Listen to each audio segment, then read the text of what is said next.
இந்த வீடியோ பாத்தீங்கன்னா இந்த மாதிரி டைலர்ஸ்க்கும் யூஸ் ஆகும். அதே மாதிரி பிகினர்ஸ் இப்போ ஸ்டார்டிங்கா ஒர்க் பண்ணிருக்காங்க, புதுசா இப்பதான் கடை ஓபன் பண்ணிருக்காங்க, நம்ம டைமுக்கு துணி வந்து டெலிவரி கொடுக்கணும்னு நினைக்கிறவங்களுக்காக இந்த வீடியோ. வாங்க வீடியோக்குள்ள போலாம்.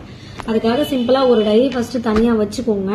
டைரியில எப்பயுமே ஒரு கஸ்டமர் இன்னைக்கு வராங்க அப்படின்னா அவங்க வந்து என்ன டேட்ல வந்திருக்காங்க ஃபர்ஸ்ட் வந்து டேட் போட்டுக்கோங்க, கஸ்டமரோட பேர் போட்டுக்கோங்க, அவங்களோட ஃபோன் நம்பர் போட்டுக்கோங்க, என்னைக்கு நீங்க அவங்க டெலிவரி கேட்டுருக்காங்க டேட்டை போட்டுக்கோங்க. ஸோ இந்த மாதிரி போட்டுக்கிட்டீங்க அப்படின்னா ஒரு நாளைக்கு 3 கஸ்டமர் வருவாங்க, 4 கஸ்டமரும் வருவாங்க, ஒவ்வொரு நாளைக்கு 10 கஸ்டமர் கூட வராங்க துணி கொடுக்க.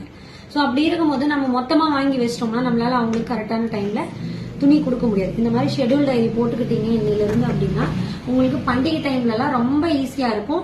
டெய்லி காலையில நீங்க ஒர்க் ஸ்டார்ட் பண்ணும்போது ஷெட்யூல் டைரி எடுத்து இன்னைக்கு டேட்ல யாருக்கு கொடுக்கணும் அப்படின்னு பார்த்து அதை மட்டும் ரவுண்ட் பண்ணி அன்னைக்கு டேட்ல அவங்க ட்ரெஸ் முடிச்சிட்டீங்கன்னா அவங்க ட்ரெஸ் வெளியே போயிடும். ஆனா இப்போ வந்து ஸ்டார்ட் பண்ணீங்கன்னா வர பண்டிகை காலத்துல உங்களுக்கு ஈஸியா இருக்கும். ஏன்னா நானும் அந்த மாதிரி தான் பண்ணிட்டு இருந்தேன். கொடுத்துட்டு போயிடுவாங்க, வாங்கி வச்சிருவேன், பேக்ல மட்டும் பேர் எழுதுவேன்.